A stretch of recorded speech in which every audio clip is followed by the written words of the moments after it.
This is Gary King here at La Forêt. I wanted to do a video, and I know this is going over a lot of old ground. We've done things about this before. There's so many channels and sites out there that talk about all this kind of stuff. But the reason I wanted to do this was because I wanted to sort of bring it to the table about how people can't see what is right in front of them in plain sight. Now, I thought this was going to be a fairly short video, which I hope it will be, but I will have to ramble on a little bit here. One of the things that kind of frustrates me more than anything, I mean, there's all these things going on behind the scenes. There's this happening, that happening. A lot of things you can't see. It's not right there in front of you, but in plain sight, when something is in plain sight, it just boggles my mind that people can't see what is going on and the impact that it has on the public, and also the impact that it has on the future. So a friend of mine came to the studio a little while ago, and we were on one of those days where the wonderful aircraft, including the knobheads from the French Air Force, it was just a treat to behold exactly what they were doing in the sky. I mean, talk about pretty pictures. It was hilarious. And it was so funny because one of the Air Force planes even did the figure eight, the sideward figure eight, you know, the infinities. Anyway, so he turns up, and I was a little bit pissed off that morning due to something else, which we'll go into later on, to do with our forest. But I said to him, I goes, what do you think of all this then, mate? And he looked up and he went, oh, that doesn't look good, does it? And I said, no, it doesn't. I said, what do you think that is? And he said, well, it's vapor trails, isn't it? And I said, is it? So he said, well, I said, so you think that's just vapor coming out the back of these planes, right? And he goes, yeah. So I said, all right then, let's just say it is. Is this still acceptable that we now are going to have a day without any sun again? And sure enough, by the time he left, there was no sun, there was no blue sky, it was just clouds, right? Is that acceptable? Not really, right? Anyway, so I thought I would do something about this, and we were watching a guy we like to follow. He bought, I mean, he didn't bring the subject up, but this was another one of those things. But he bought a couple of clips up, which I've plagiarised and put into this, which I think are very important. Now, these clips, we know that photographs are staged. All the old yellow and blue, as we've brought up, me and Sarah brought up years ago, is all staged, right? And they can fake anything, fake any pictures and so on. So when you look at this, you have to take the old 10% rule that me and Serge came up with, right? Me and my old bro Serge. And it is basically this. Does this look kosher? Does this look real? Does this look dodgy? So, you know, there's a couple of clips in this, and you can make up your own mind. Now, these people, we'll call them people, they're either bullshitting you, right, to wind you up, or they're telling you what is going on. Again, all in plain sight. So I just want to read a couple of things here. Now, another person that I'd spoken to about this, I've used this person as a example on a number of different things that we've talked about. And she said, I'm completely crazy. Don't be so ridiculous. They wouldn't do that. Now, this is a university lecturer, right? Okay.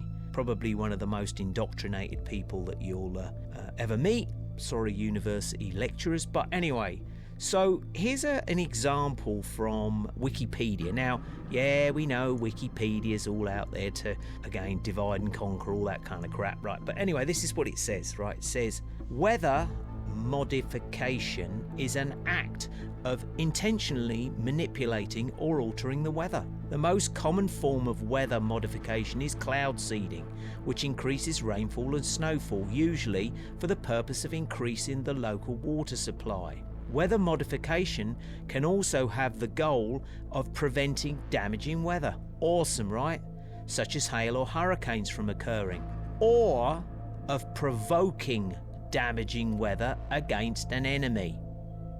Now remember that, against an enemy, provoking weather, as a tactic of military or economic warfare like Operation Popeye. Now you can read into that, right? So when you look at these countries where they got no water, they're in deserts, right? Where's wonderful Bono and so anyway, take that one on board, right? Okay. Now that then directly takes you to climate engineering or geoengineering, right? Climate mate intervention is the intentional large-scale alteration of the planetary, environment to counteract weather change. Okay, so there, once again, here we go. The term has been used as an umbrella term for carbon dioxide removal. All right, brilliant. Now that then takes us on to the biology dictionary, where it says the oxygen cycle and carbon dioxide cycle are two of the biochemical cycles of Earth that makes life possible. Okay, so if you look at that, you've got people like Billy Girl Gates talking about sucking CO2, out of the air. You've got them talking about your CO2 emissions, and yet they're telling you that without CO2, we're screwed. It all goes together naturally. Right now, I know there's someone going to go, oh yeah, but it's the bad CO2 they're taking out, Gary. It's like, piss off. At the end of the day, you don't fuck with nature. Simple as that, right?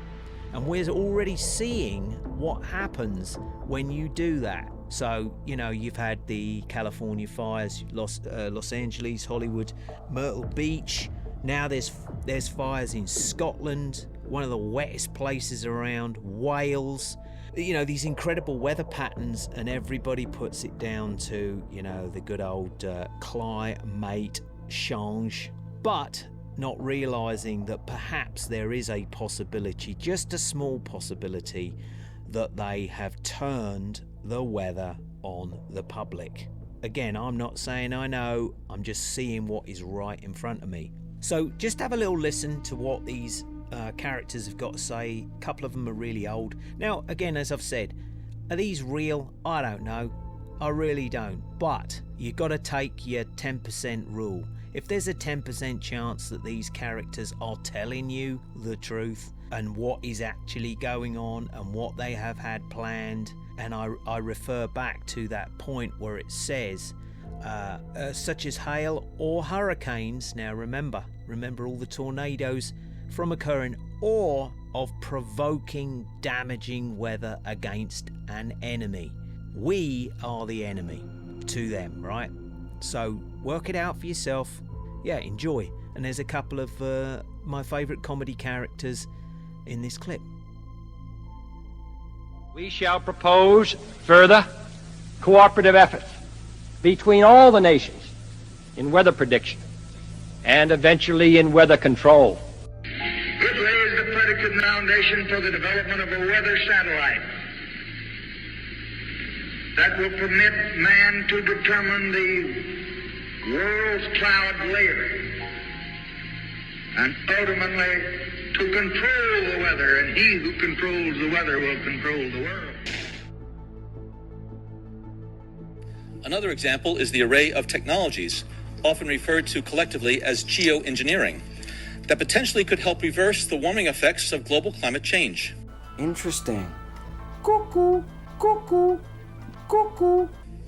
One that has gained my personal attention is stratospheric aerosol injection, or SAI, a method of seeding the stratosphere with particles that can help reflect the sun's heat in much the same way that volcanic eruptions do.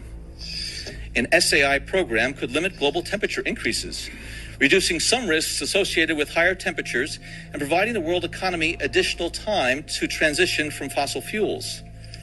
This process is also relatively inexpensive. The National Research Council estimates that a fully deployed SAI program would cost about $10 billion yearly.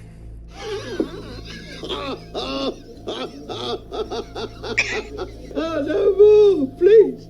I can't. As promising as it may be, moving forward on SAI would also raise a number of challenges for our government and for the international community. On the technical side, greenhouse gas emission reductions would still have to accompany SAI to address other climate change effects, such as ocean acidification, because SAI alone would not remove greenhouse gases from the atmosphere. On the geopolitical side, the technology's potential to alter weather patterns,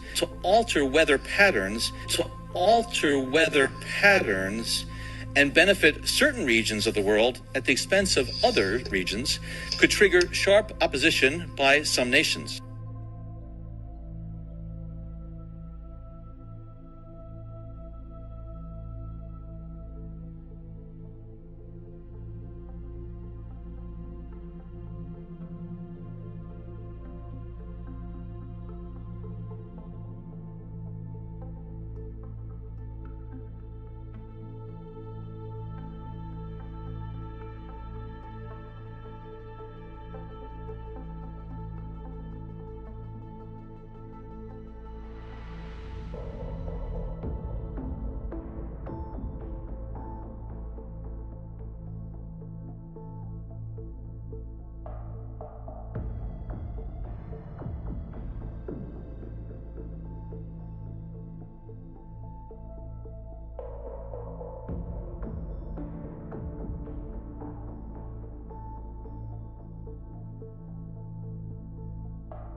Right, let's have a nice day, but let's just feel the sky